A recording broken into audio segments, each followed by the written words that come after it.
हर माता पिता का सपना होता है कि उनके बच्चे उनका और उनके परिवार का नाम रोशन करें, लेकिन ये सपना हर माता पिता का पूरा नहीं होता है।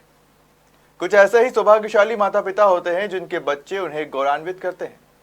ऐसा ही एक नौजवान है धार जिले के बदनावर के ग्राम मुल्तान का करण जितेंद्र चौधरी, जो अब फ्लाइंग ऑफिसर के रूप में हवा में उड़ान भरेगा और अपनी मातृभूमि की सेवा करेगा। करण ने अपनी सफलता का श्रेय अपने दादाजी जगदीश चंद्र चौधरी, दादी कृष्णा देवी चौधरी, पिता जितेंद्र चौधरी, शिक्षक शिक्षिकाओं को दिया है। अपनी सफलता को लेकर खबर मध्य प्रदेश के संवाददाता पवन वैष्णव से बातचीत में उन्होंने क्या कहा, सुनिए। नमस्कार, खबर मध्य प्रदेश में आपका स्वागत है। आपके साथ मैं हूं पवन वैष्णव और हमारे साथ आज खास चर्चा में मौजूद है एनडीए में चयनित करण चौधरी। जी हां, करण नाम आपने सुन रखा होगा। एक करण थे महाभारत में जिनके तीर हवा में बातें किया करते थे। दूसरे करण हमारे साथ मौजूद है जो अब खुद हवा में उड़ान भरेंगे। नमस्कार करण जी, स्वागत है आपका खबर मध्य प्रदेश में। कैसा लग रहा है आपको चयन होने के बाद? अभी काफ़ी अच्छा लग रहा है, काफ़ी खुशी हुई, पूरे परिवार का सब जगह गर्व सम्मान हुआ मेरा, तो इससे काफ़ी खुशी मिली। देखिए, जो परीक्षा में जो चयन आपका हुआ है, यूपीएससी द्वारा आयोजित एनडीए का एक तत्वाधान में ये परीक्षा आयोजित की जाती है। किन किन चरणों में ये परीक्षा संपन्न होती है, किन परेशानियों का सामना आपको करना पड़ा और कैसे आपने अपने लक्ष्य को प्राप्त करा? एनडीए की परीक्षा साल में 2 बार होती है, एक बार अप्रैल और एक बार सितंबर। ये परीक्षा सभी 12वीं के बाद दे सकते हैं। मैंने ये परीक्षा अप्रैल में दी थी। परीक्षा के 3 स्तर होते हैं। पहला रिटर्न एग्जामिनेशन जो मैंने अप्रैल में क्लियर किया, दूसरा एग्ज़ाम क्लियर करने वाले छात्रों के बाद उनका एसएसबी इंटरव्यू होता है, इंटरव्यू के बाद उनका मेडिकल प्रोसेस होता है। ये तीनों प्रोसेस मैंने अभी क्लियर कर चुका हूँ। परीक्षा के बाद ज्वाइनिंग जनवरी से है मेरी, और परीक्षा का लक्ष्य मैंने मेरी 10वीं कक्षा के बाद ही बना लिया था। मेरे पापा ने मुझे काफ़ी सारी चीज़ें बताई एनडीए के बारे में, उन्होंने मुझे बताया, तो एनडीए मुझे काफ़ी अच्छा लगा। इसकी तैयारी मैंने 11वीं से ही शुरू कर दी थी। परीक्षा के लिए आपके पास 2 पेपर होते हैं, पहला मैथ्स का और दूसरा जीएटी का, जिसमें आपको इंग्लिश, साइंस और जनरल नॉलेज सारी चीज़ें आती है। रिटर्न एग्जामिनेशन क्लियर के बाद एसएसबी 5 दिन का इंटरव्यू होता है, जो क्लियर करना काफ़ी मुश्किल होता है। उसके लिए मैंने कोचिंग भी ली थी, और फिर मेडिकल भी 5 दिन का प्रोसेस है। और तैयारी के लिए मैं देहरादून एकेडमी गया था 6 महीने के लिए। वहाँ से कोचिंग कर मैंने एसएसबी के लिए इंदौर से भी एक कोचिंग ली थी और देहरादून से भी 15 दिन के लिए कोचिंग ली थी, और यही सब को तैयारी के लिए। देखिए करण, काफ़ी मुश्किल लक्ष्य था। जो फतेह आपने हासिल की है वो काफ़ी युवाओं का सपना होता है। जैसा कि जानकारी के अनुसार, हमें प्राप्त जो जानकारी है उसके अनुसार, आप जिले के ऐसे पहले युवा है जो फ्लाइंग ऑफिसर के रूप में चयनित हुए। कैसा महसूस करते हैं आप खुद के अंदर से? कैसी फीलिंग आती है आपको? बहुत ही प्राउड फीलिंग होती है। पूरे परिवार को जब आप पर गर्व हो तो उससे बेहतर कोई फीलिंग नहीं हो सकती है। सभी लोगों का, युवा को रहता है कि वो आर्मी में जाए, देश की सेवा करे, और उसमें भी अगर ऑफिसर लेवल मिलता है तो बहुत ही बड़ी बात है। देखिए, देश सेवा करना एक काफ़ी गर्व का विषय होता है। हर परिवार के लोगों को भी ये गर्व होता है कि हमारा बेटा देश सेवा कर रहा है। आप भी कुछ ही दिनों के बाद देश सेवा के लिए समर्पित होने वाले हैं, देश के लिए समर्पित होने वाले, देश के लिए जाने वाले हैं, आप सेवा देने वाले हैं। क्या प्राथमिकता रहेगी? क्या ऐसे निर्णय लिए आपने कि मैं देश सेवा में जाकर कुछ बदलाव करने की क्या प्रक्रियाएँ होगी? जैसा कि एनडीए एकमात्र 12वीं के बाद एग्ज़ाम होती है जिसमें आपका करियर बन जाता है। 12वीं के बाद से ही आपका 3 साल की ट्रेनिंग के बाद आप 1 साल और एक्स्ट्रा ट्रेनिंग के बाद आप ऑफिसर बन जाएंगे, जिससे ऑफिसर के अंदर बहुत सारे एयरफोर्स में ऑफिसर के अंदर एयरमैन काम करते हैं, उन सभी का निरीक्षण करना है। फ्लाइंग ऑफिसर का कार्य होता है, वो एयरक्राफ्ट उड़ाना सिखाते हैं उनको 1 साल में। उसके बाद अभी आपने अभिनंदन के बारे में सुना होगा, विंग कमांडर, वो 4थी रैंक होती है जिसमें प्रमोशन होते रहते हैं एनडीए में ऑफिसर के बाद। ये पहली रैंक है। इसके बाद 13 साल बाद विंग कमांडर की पोस्ट मिल जाती है। तो ये काफ़ी देश के लिए, सेवा के लिए सबसे अच्छा ये करियर है एनडीए। अच्छा करण, आपने तो अपने लक्ष्य को अब प्राप्त कर लिया है, लेकिन जो नौजवान तैयारी कर रहे हैं भारतीय सेना में जाने की, वायु सेना में जाने की, जल सेना में जाने की, वो जो तैयारी कर रहे हैं, काफ़ी परेशानियों का दौर होता है और काफ़ी कठोर परिश्रम उनको करना पड़ता है। कभी कभी लक्ष्य को प्राप्त कर भी लेते हैं, कभी कभी लक्ष्य से दूर भी रह जाते हैं। उन युवाओं को आप क्या संदेश देना चाहेंगे? जैसा कि अगर जो भी एनडीए के लिए तैयार करना चाहता है, उसे अपनी तैयारी 11वीं से ही शुरू कर देनी चाहिए। 11वीं 12वीं की मैथमेटिक्स आती है और एनडीए की जैसे कि उम्र 19.5 होती है, तो उसके पहले 2-3 अटैम्प्ट ही मिलते हैं 12वीं के बाद। अगर इसमें भी नहीं होता है तो ग्रेजुएशन के बाद और एग्ज़ाम होती है CDS और FCAT, जो आप कॉलेज के बाद भी दे सकते हैं एनडीए में ऑफिसर जाने के लिए। जैसे एनडीए में सिर्फ 400 पोस्ट है तो कंपटीशन बहुत ज़्यादा रहता है इसमें, इसलिए तैयारी काफ़ी मजबूत होनी चाहिए। और कोचिंग ले सकते हो तो अच्छी जगह से कोचिंग ले, अपना पूरी तैयारी सारी मेहनत लगाएं।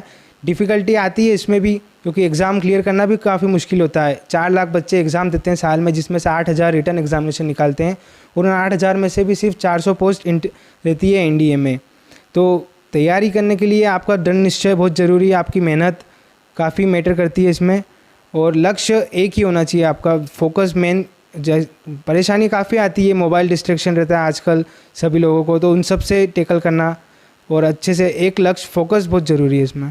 देखिए करण, जैसा कि आपने चर्चा में बताया कि मोबाइल अवरोध उत्पन्न करता है, सोशल मीडिया सबसे ज़्यादा अवरोध उत्पन्न करता है, सबको मालूम है, लेकिन मोबाइल के फ़ायदे भी होते हैं, नुकसान भी होते हैं। आपने मोबाइल को किस प्रकार से अपनी जो रास्ते की उलझन थी उसको सुलझन में बदल दिया? मोबाइल का किस तरीके से आपने सकारात्मक उपयोग किया? मोबाइल का काफ़ी उपयोग रहा है। जैसे कि सभी जानते हैं, लॉकडाउन में सारे स्कूल कोचिंग बंद हो चुके थे। 6 महीने मैंने सिर्फ ऑनलाइन ही पढ़ाई की थी। ऑनलाइन भी यूट्यूब पे आप देखोगे आजकल एनडीए से रिलेटेड काफ़ी नए चैनल्स है। अनअकैडमी एक काफ़ी अच्छा कर रहा है ऑनलाइन। मैंने उसी से 6 महीने तक ऑनलाइन रिटर्न के लिए एग्जामिनेशन के लिए तैयारी की थी। और ऑनलाइन में आपको एसएसबी के लिए भी काफ़ी अच्छे ऐप्स मिलते हैं। और कोचिंग के बारे में भी मुझे मोबाइल से ही पता चला था, जब गूगल पे सर्च करा, यूट्यूब पे देखा। तो अगर मोबाइल के दोनों उपयोग कर सकते हो आप, ये आपके ऊपर डिपेंड करता है आप कैसे इस्तेमाल करते हैं। तो अच्छे से अच्छा इस्तेमाल करें मोबाइल का। मोबाइल आज के ज़माने में काफ़ी इंपॉर्टेंट रोल प्ले करता है। अच्छा करण, जिस लक्ष्य को आपने प्राप्त कर लिया है, जिस उम्र से आप गुजर रहे, वो खेलने कूदने की उम्र है। मात्र 18-19 साल की उम्र आपकी है, सामान्यतः देखने में पता लगता है। आप कैसा अनुभव करते हैं इस लक्ष्य को प्राप्त करने के बाद, और आपकी जो उम्र के लड़के हैं उन्हें क्या मैसेज देंगे आपके हम उम्र के युवाओं को आप? जैसा कि एनडीए आप सभी को पता है काफ़ी कम उम्र रहती है, 16 से 19.5 की उम्र रहती है। तो इसमें आपको लक्ष्य तो बहुत पहले से बनाना पड़ेगा। आपकी 10वीं के बाद ही आपको अगर एनडीए ज्वाइन करना है तो 11वीं में आपको पीसीएम लेना पड़ेगा। तो 11वीं से ही आपकी तैयारी शुरू हो जाती है। और एसएसबी के लिए आपको इंग्लिश काफ़ी महत्वपूर्ण है, तो इंग्लिश की तैयारी आपको काफ़ी शुरू से करनी चाहिए। एनडीए एक ऑफिसर रैंक है। अगर आपको सोल्जर वगैरह में जाना है तो ग्रुप XY एग्जामिनेशन भी होती है। लेकिन अगर आपको अच्छा लक्ष्य चाहिए, एक अच्छी रिस्पेक्टेड लाइफ चाहिए, तो एनडीए ही एक अच्छी ऑफिसर रैंक है, जो आपको 12वीं के बाद ही आपका करियर पूरा बना देगी। इसमें आप 4 साल की ट्रेनिंग के बाद एक ऑफिसर बन जाएंगे। तो मेहनत बहुत ज़रूरी है इसमें, और लक्ष्य एक ही होना चाहिए आपका, फोकस। अच्छा करण, आप एक अच्छे प्रतिष्ठित परिवार से हैं, आप चाहते तो कोई और सेवा चुन सकते थे, देश सेवा ही आपने क्यों चुनी? ये मेरे पापा ने काफ़ी मोटिवेट किया मुझे इसके बारे में। एनडीए के बारे में उन्होंने 11वीं से ही मुझे बताया था। उन्होंने मुझे दूसरी भी अन्य फील्ड बताई थी, कॉमर्स में क्या क्या होता है, पीसीएम में और जेई होती है। लेकिन मुझे एनडीए काफ़ी अच्छा लगा जब मैंने देखा उसे, उसके बारे में पढ़ा कि लोग आजकल कितना देश के लिए बड़ा बड़ा काम कर रहे हैं। मैंने न्यूज़ में सारे आती है इसके बारे में। इन सब चीज़ों से काफ़ी मोटिवेट हुआ। अब हमारे गांव में से भी काफ़ी लोग आर्मी में जाना चाहते हैं, डेली रनिंग के लिए जाते हैं वो। इन सब को देखकर भी मुझे प्रेरणा मिली है, और मेरे पापा ने इस बारे में मुझे काफ़ी मोटिवेट करते रहे हैं उन्हें शुरू से। करण, जो लक्ष्य आपने प्राप्त किया है, मुश्किल ही नहीं नामुमकिन सा लक्ष्य आपने प्राप्त कर लिया है।